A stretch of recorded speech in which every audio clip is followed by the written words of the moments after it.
Iginit naman ng Justice Department na hindi personality-driven at hindi target ang anumang grupo sa sinasagawang investigation sa mga nawawalang sabungero.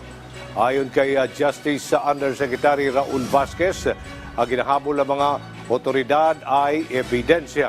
Sa ngayon, anya ay nasa proseso na ang pagpapalakas sa mga kaso na maaaring isampa sa pamamagitan ng mga ebidensyang nakukuha.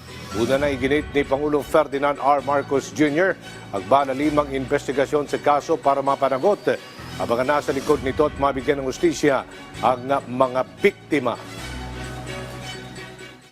This investigation is not at all personally driven or directed at any particular group of persons. Ito ay ebidensya lamang, trabaho lamang ang hinahabol natin at ang sinisigurado natin ay kailangan lang under the case build-up rule ay yung mataas na antas na ebidensya, quality case, evidence ready at science ang sumusuporta.